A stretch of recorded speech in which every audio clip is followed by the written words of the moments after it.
Ladies and gentlemen, we are back at it again with some more Wuthering Waves content for version 2.8. And while the main focus of the discussion of this update is, on the return of combat events and things like that, we've also got a bunch of banners. And this is going to be one of the rare patches in the history of the game where we only have one 5-star character. So there's going to be a fair number of reruns, but we also have a new 4-star as well. And well, you're probably wondering, how good are these banners? How good are the 4 stars? How good are the characters as a whole? And are they something worth pulling on? Are they going to be worth your asteroid? And that's the question that we're going to be answering today for everybody. For the Phoebes, for the Chisas, for the Boolings, for the Phrolovas, and for the Cantarellas. So let's go ahead and get right on into it. But before we begin, if you're looking to pick up Chisa, her weapon, or the existing Wuthering Waves 2.7 banners and are thinking about purchasing some lunite, you'd probably like to save some cash. LD Shop is a fantastic way of doing that, and I'll show you exactly why. LDshop.gg gives you access to huge discounts on pretty much anything you can buy in a ton of games. But let's click on WooWah for now. The monthly pass, usually it's $5 dues, but on LD Shop, it'll be much less. What a deal! To claim one of these discounts, just select the item you're looking for and click top up to submit your payment. You'll need your Curl linked account email, password, and username. This might seem a bit off, but remember that LD Shop already works with sensitive account information with their emulator, LD Player, so you can trust them for their services. They also have excellent reviews on Trustpilot. If you created an account with Gmail or Facebook, use the directions in the top up menu to link your account to an email. After finalizing your payment info, wait a couple of minutes and your items will be on your account. New users can get a 10% discount and an additional 5% using my sponsored link, and first-time top-up bonuses are available as well. That means you can get some big discounts. Spending $80 or more will net you a VIP membership, which can get you a free 30-day lunite subscription. So try LD Shop today. All right, now that we are back, let's talk about the first character that's going to be up, and that's going to be none other than Chisa, ladies and gentlemen. So the great news is that we've already gotten a lot of context for what this character is going to do. During the gameplay demo for this unit, one of the things that the livestream host said is that she actually heals. And we've gotten some further confirmation on the exact role that she's probably going to be playing on some teams. And that's going to be the applier of Havoc Bane. And the debuff Havoc Bane is pretty simple. The more stacks of Havoc Bane you have on the target, the more damage you'll deal to them with everybody on your team. Because Havoc Bane just reduces the defense of the target. So everything that you're going to be throwing at it is going to deal more damage. It's inherently something that's a little bit more supportive as a negative status. She also has her own specific Sonata set that boosts her attack by 20% and then also grants 30% liberation damage bonus for 5 seconds. So she's also going to be a liberation damage dealer. Applies Havoc Bane, boosts damage across the entire team, heals, and then also deals liberation damage. If some were not entirely familiar with everything that's going on in the game, you might even be able to say she sounds a little bit like Shorekeeper, just like the Havoc version of it. But she could be a little bit more similar to Brant or Cantarella, right? A healer, damage booster that has a bit of a DPS side. Who really knows what's going on over here, right? But all I know for certain is that Havoc Bane sounds like a very general, very usable negative status that's meant to be used across a wide variety of teams. She's also going to deal liberation damage as a Broadblade user, so there's probably a decent chance that you're going to get a lot of mileage with her on Lustrous Razor. So she's probably going to be relatively free-to-play friendly by having this option available as well. And, well, just from looking at what Havoc Bane does, she's gonna be a, kind of a little bit like a Swiss Army knife. That's my assumption, because Havoc Bane is applicable across every single type of team. So with that in mind, I think that Chisa might be a pretty damn good pick. We're still waiting on her full kit details to naturally fully answer that question, but from all of the things that I'm seeing, with what Havoc Bane does, she's the clear applier of it. It's a general damage buff to basically every team in the game. I would just wait for her full kit details, see just how generalist and how usable she is, but then make final decisions from there. But she's looking pretty damn strong. All right, next up, we're gonna have Phoebe. And this is sort of the odd situation when it comes to Phoebe as a character. She's both like higher value but then also kind of like lower value at the same time. And the only value that she kind of has is based off the fact that the Spectro attribute as a whole kind of sucks. Yeah, it's not really that good. So the role that Phoebe is able to play across teams is quite simple. She can essentially play the role of a DPS or be a support for Zani. That's essentially all that she's capable of. And so as a DPS, she's pretty much able to clear all of the content in the game up to and including floors 3 and 4 of the TOA. Weewa is where she really struggles as a DPS because she requires Spectral Frazzle to be on her enemies for her to deal any damage. And so for her to work in Wuthering Waves, you need to have Chakona on your team, which is like a little bit odd. But if you have Chakona and you have Phoebe, well, you're able to clear any Spectral weak content in the game, or any content that's not Spectral resistant, is probably better wording. In a similar vein, Phoebe is also required to make another character work in all the content in the game, and that's Zani. So the reality is that this unit is kind of like a 2-unit pairing regardless. She functions just fine in TOA by herself, with Spectral Rover and then a support. She can't function in Weewa without Chakona. Similarly, Zani's not really a character that functions at all without Phoebe. Not in the TOA, not in Weewa.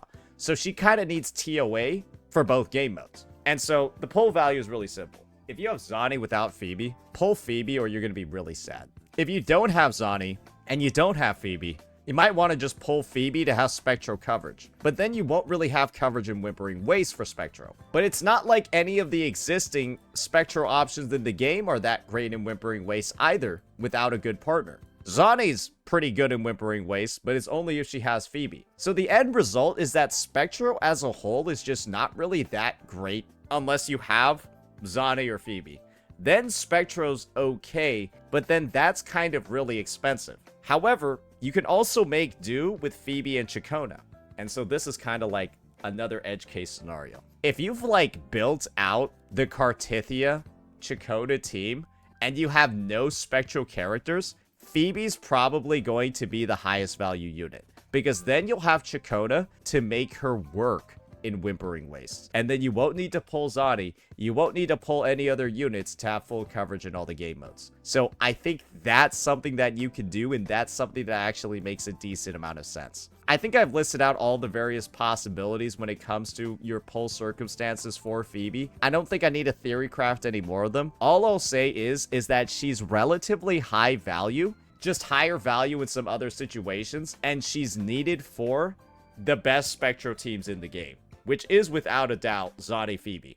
You can't really go wrong with pulling her, but part of me does want to say it might just be better to wait for like a better overall Spectro DPS, but nobody knows when that time is going to be. So if you want the coverage, you might as well do it now. So that's going to be Phoebe. That's going to be the talk about her character. Now let's talk a little bit about the 4-star characters that are going to be available across the 2 banners that we just talked about. They're fucking dog shit. These are the worst 4-star units in the game. I could spend some... Let's just do a quick runaround to talk about why dupes of these characters are so fucking useless. So, first character up, and I think that these are intentionally designed to be the worst 4-star banners ever. Tauchi over here. At a baseline, this character does a decent amount of stuff. She's able to provide the resonant skill damage amplification and a good bit of shielding to her team. Her sequence nodes, though, are some of the worst things I've ever seen in the game. I think only like her 5th one feels useful because it gives you ER,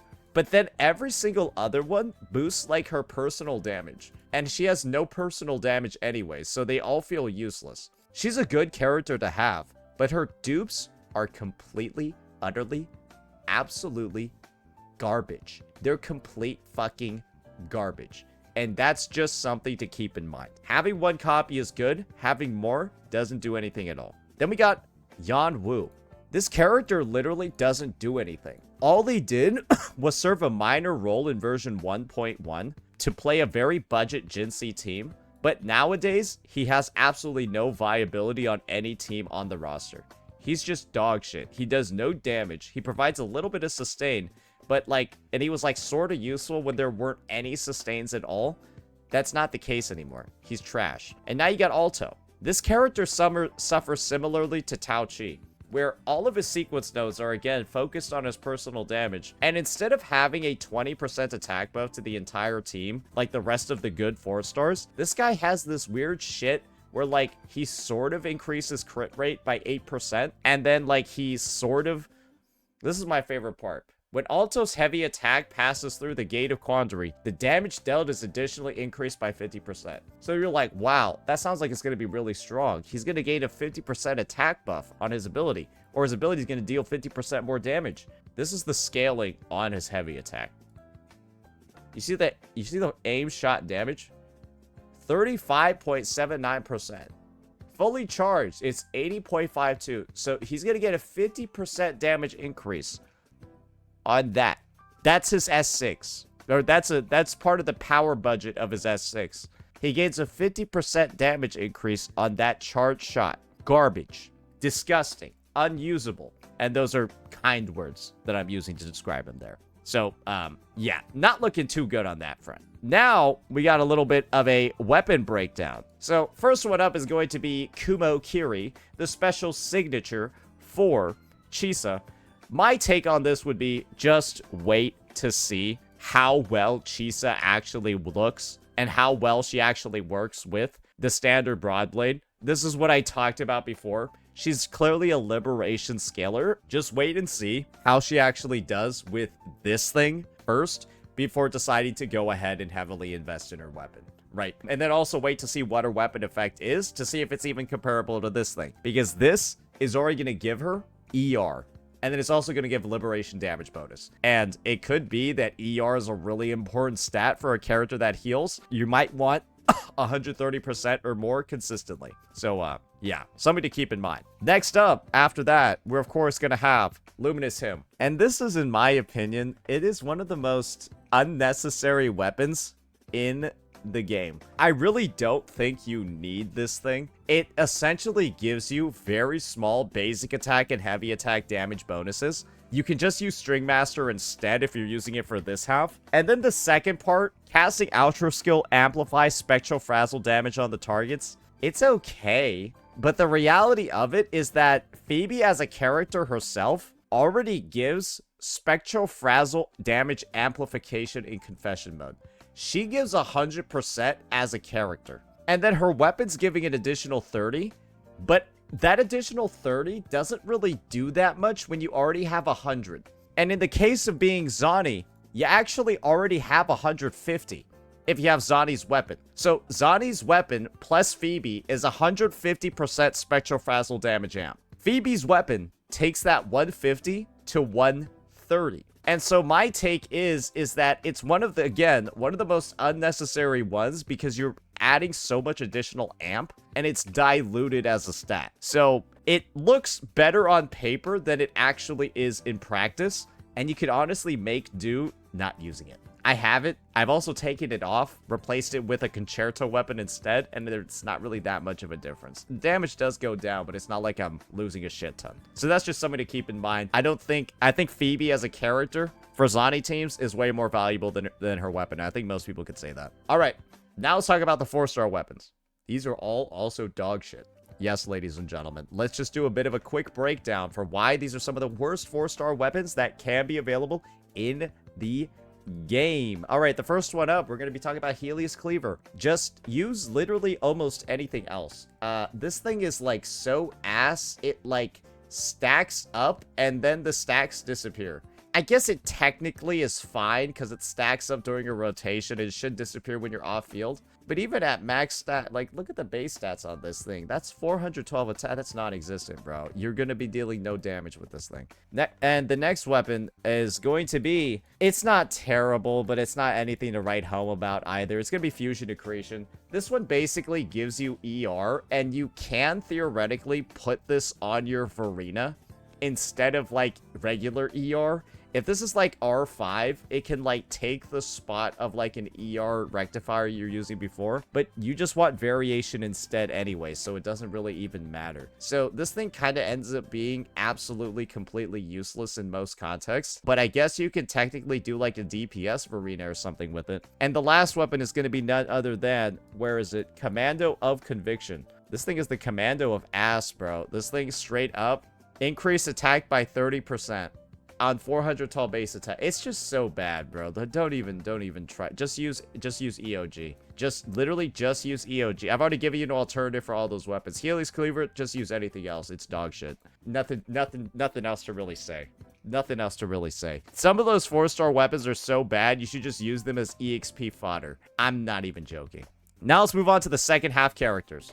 And this is where stuff's gonna get a little bit spicy. First one up is gonna be none other than Phrolova.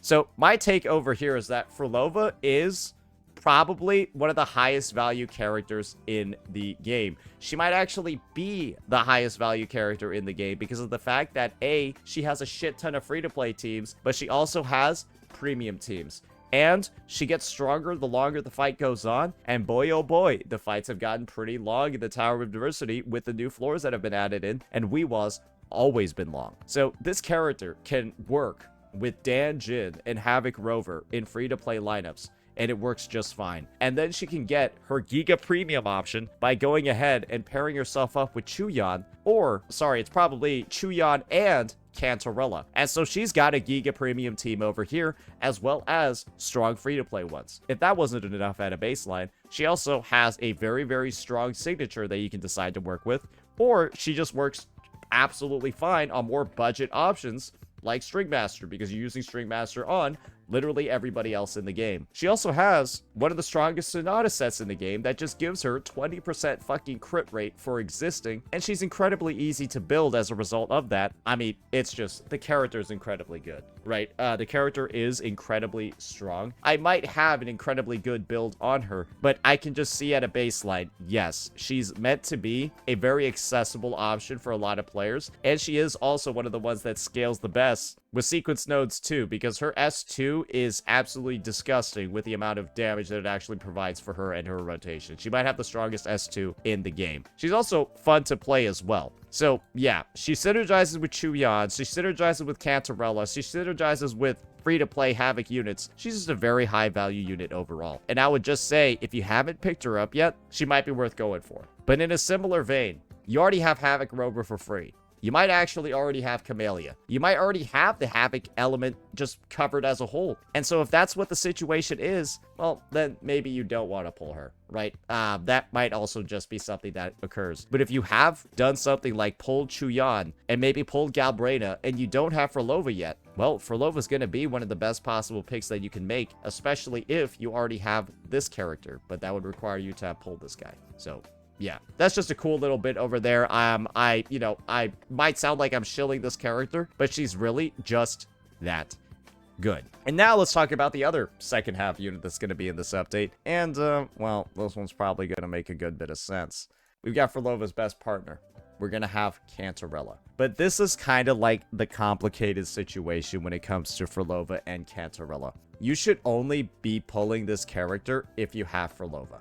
You should not get anywhere close to this unit unless you have Phrolova. Because the reality is that she's kind of like a one-trick pony that literally only works in Phrolova's team. Otherwise, she's either entirely replaceable or just completely forgettable in every other team option. Some might say, oh, can't you use her with Jancy? She's a complete side grade to Jeja in the Jancy teams. And the only team, like I said before, that she's an indisputable best in slot on is one with Phrolova. And if Cantarella's not going to be with Phrolova, I don't really recommend that you even pull the character at all. She just kind of does this weird blend of like healing, damage, and like coordinated attacks that kind of just feels like it isn't at the appropriate level as like other playable characters that fill in those hybrid roles. It just doesn't feel right unless you have like Hecate enhanced attacks that you're regularly triggering across your rotation. And well, I do have something else to say when it comes to Cantarella's playstyle. I hate using this unit. Maybe like a live demonstration of it is necessary to explain why I hate using this unit so much. But like, it feels like you're having a seizure when you just try to make her work. Yeah, you know what? Why don't we do like just a bit of like a gameplay demonstration? Let's just compare how it feels to play Chuyan versus Cantarella in this showcase. I think that'll be the main explanation that we need. Ready. You're in preparatory beats. Begin. Cadence. Alright, getting a little bit interrupted, but we're just gonna do our Phrolova shit. Blossoms in And then we're gonna go on Chuyan, right? And we're like, oh man, this feels awesome. One strike. I'm selling it all.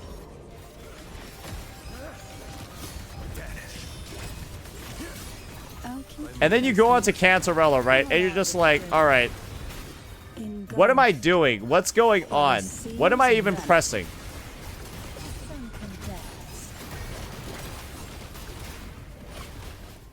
The unit simply has too much visual clutter. No, like, alternating camera animations. And I'm like, I can't even tell what's going on whenever I use her. ready. I literally can't tell what is going on anytime I am using her. And I don't know if I like it. Judgment falls. Break like bamboo. I'll keep My you move is the company. blade. I don't know if I really like it. Yeah, I can't even tell what was going on during that end screen. So that's one of the unfortunate parts about the unit, is that she's just... She has like a lot of alternating button presses. You gotta like skill the basic attack, then go back to the skill, and then also hold down your heavy attack to even like enter up and go into the air, and then like liberation in the middle of it. And all of the animations look exactly the fucking same as you're doing any of those attacks. They all sound the same too. It just sounds like water and like squirts and shit like that. She's like a visual, she's like a like a visual like sound design. She just feels like a disaster in every single way when it comes to playing her. And she's one of the characters that I'm just like, one of the reasons why I don't play the Phrolova team very often is because I have to play her. I like playing Phrolova. I don't like playing Cantarella. But strength-wise, she's good on the Phrolova team. I'm not going to be out here and pretending that she's like weak. She's just kind of not really up to scuff in any other context outside the Phrolova team, though. And I think that's just a reality. It just is what it is when it comes to the character. But Phrolova's a really strong unit, so she's going to be strong too. And that's just a fact. All right, now let's talk a little bit about the 4-star units that are going to be available on banner as well. And on the flip side of, you know, some of the characters on the past banner being dog shit, these ones should be good. Aside from Bu Ling, because we got no information at all on whatever the fuck she's doing. We don't even know what she, like, does she heal? Does she shield? Does she do damage? All I know is that she has, like, some talismans, and, like, she can fuck up if she doesn't have the right number of them. That's it. So, yeah, that's our Bu Ling section for here. We're just gonna have to wait for full details of her in the future, because they didn't give out anything. I just hope she's not a Yohu, and I just hope she's not a Lumi. But what we can talk about is Dan Jin. And let's just be honest here, guys. Sometimes I get This character is really strong. She might be one of the better 4-star units that's in the game. She has an incredibly strong S6 that buffs the attack of every person on the team by 20%. And S6 Dan Jin is one of the reasons for why a Phrolova is so damn good as a free-to-play character. And isn't it crazy that Dan Jin is also going to be available on banner with Phrolova? This is one of the match mades in heaven. If you're somebody that's newer to the game, this would be, if you have just started out Wuthering Waves, guys, this is actually a team. You can play Sustainless with Phrolova, Havoc Rover, and Dan Jin. You can actually run Rejuvenating Glow on Dan Jin. And then you can run on Rover, right? Like Moonlit Clouds or some shit like that. Yeah, you could go Dan Jin to like Rover to like Moonlit Clouds and then like do some shit like that and then buff Phrolova. You could even do stuff like that if you want to. It's nuts that they're putting these two on banner together. One of the best options that I can suggest any player actually go for. This is incredibly high value banner over here, just because of that. And if Bu Ling's good too, it's a bonus. However, how good is Chisa? How good is that unit? And we'll just have to see, right? Because Chisa actually does have a lot of interesting capabilities. Her S6, instead of being a 20% attack buff, gives a 25% basic attack damage bonus to all team members for 15 seconds. And you might be thinking, Chisa doesn't even do basic attack damage. What's the point of this shit? And it's actually because she has some basic attack teammates that she can work alongside. And the best recipient of this buff is currently Brant in Mono Fusion, because she'll be the third teammate alongside Brant and Lupa, come in deal her damage, where she gets a lot of damage buffs from her other sequence nodes, and she just does a decent amount of burst damage in her kit, and then she can buff the output of other characters at S6. It's cool, it's neat, but it's also, like, inherently not as high value as a Danjin that's giving way more general buffs, and then Danjin has her own Havoc damage amplification too on top of it. So it's kind of like, yeah, it's neat, but Chisha's probably going to be the weakest character on this part of the banner. I'm not going to go ahead and say that this is bad, though, because Danjin and Phrolova combined make it a good banner, but it's just something to think about as you're going throughout your pulls and you're getting your copies. You want her, and maybe her mainly. Now, let's go ahead and start talking a bit about the weapons. So when it comes to the weapons, Lethean Elegy is a very, very strong weapon. It is Phrolova's signature. I've already talked a little bit about it. And what this weapon does is it provides some stats that you literally can't get anywhere else in the game. The stats that you can get in the game are attack is increased by 12% and resonant skill damage bonus. 32% there is nice, 12% here is good, but then it also gives 32% echo skill damage and 8% defense ignore. Echo damage amplification. You can't get echo skill damage amplification anywhere else in the game other than Chuyan's outro skill. And Phrolova's echo skill damage is literally something that can work off-field. And Chuyan's outro skill also doesn't work off-field. This is one of the only real ways to amplify Phrolova's Hikari damage when she's off-field. And, well, that makes it kind of high value in the first place. However, another thing to keep in mind is that Phrolova's performance is kind of really based off of the investment in her teammates too, because her teammates need to deal attacks, her teammates need to deal damage for her to deal damage as well. And the reality is that when you put her on String Master that doesn't really have as many damage buffs, the reality of how much damage Phrolova actually deals in her team comes to light, because the difference in clear times between using this and using this is like a couple of seconds, because this looks like it's buffing Phrolova like crazy, but when Phrolova is only like 50, 40, 50, 60% of the team's damage, when other DPSs are like 70 to 80 to 90%, well, that's when stuff starts becoming a little bit, you start overestimating the results and the calculations a little bit. So I would say Lethean Elegy is a great power spike, but if you already have String Master, you probably don't need it. However, if all you have is the standard 5-star rectifier, yeah, maybe this is something you should go for, and you don't have String Master, then yeah, maybe this is something you should go for. But yeah, that's what I'll say about Phrolova's signature. It's very strong, but if you already have String Master, you don't really need it, but you might just want to get it because it is really strong and it has really, really rare stats. And that's fair as well. And now we got Whispers of Sirens. And I'm able to speak about this one myself because I do have it. I don't use it very often because it has a hard stat profile to blend around. Yeah, it's 500 attack and 72% crit damage. And this thing has one of the longest weapon skill effects in the fucking game. You literally, it's the entire damn menu. So it increases attack by 12%. And then using an echo skill after an intro skill will give you a stack. And, well, the first stack gives 40% basic attack damage bonus, and the second stack makes you ignore 12% of the target's Havoc resistance. I think this weapon is fucking useless. Unless your Cantarella is, like, above S2. That's my honest take. This thing is clearly intended to be for a DPS character, but Cantarella doesn't do the job of a DPS until she's above S2. The end result is that this thing feels absolutely unnecessary unless you already have an S2 plus Cantarella. That's the truth. Otherwise, you're probably just fine using a fucking String Master, or even, honestly, the standard rectifier. This thing is not, again, it's really good damage-wise and it buffs a lot, but what's the point of having 40% basic attack damage bonus? What's the point of ignoring Havoc resistance when the character isn't even dealing any damage to, like, ignore in the first place? She just doesn't deal that much damage until she's S2+. And the weapon is not going to be valuable until then because of that. And believe me, I'm saying this as an owner of it. It's kind of a regret, but it is what it is. Now I can tell you that advice. So better for you, I guess. But yeah, now let's start taking a look at the 4 stars.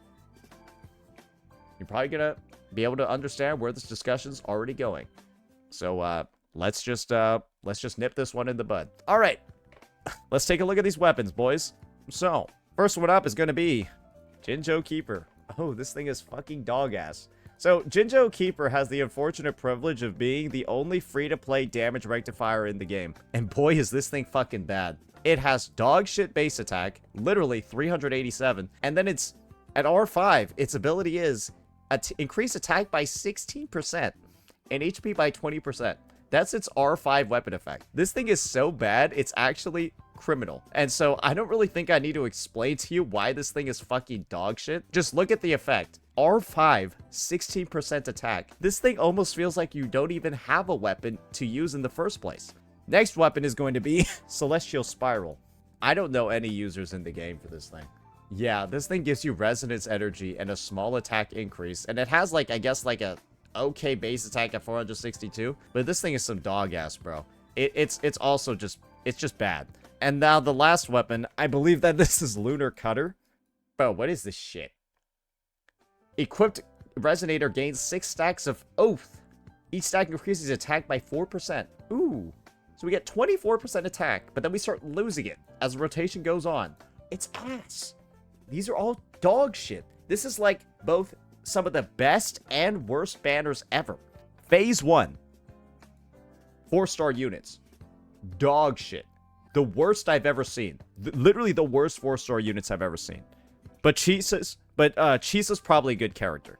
Then on Phase 2, probably an amazing 4-star character banner, right? And just pairing-wise, Cantarella, if you've been saving for this patch and you want strong meta teams, you're eating. Because you can pair up Phrolova with Cantarella. 2 of the strongest units ever when they're matched up. And then you got Danjin as well to even like form the full straight up team. And then Chisa's a strong unit. And Buling is the new 4-star. And hopefully she's strong as well, right? So you got pretty decent, potentially amazing 4-stars in the second phase. But then more dog shit on the banner. Because yeah, these weapons are fucking terrible. I guess this is kind of like, it's a bit like, maybe like a 2 out of 4. It's more like a 3 out of 4. One of like the banner pairings is good and the rest of them are like kind of trash. But yeah, I mean, it is what it is, right?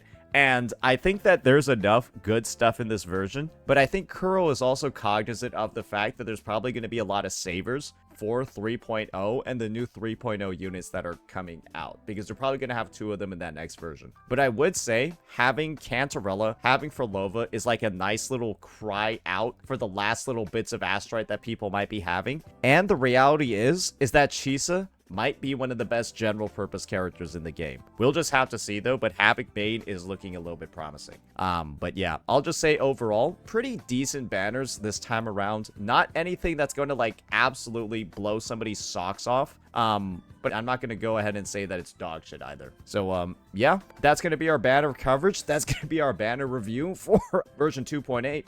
Let me know what you all thought, and peace out.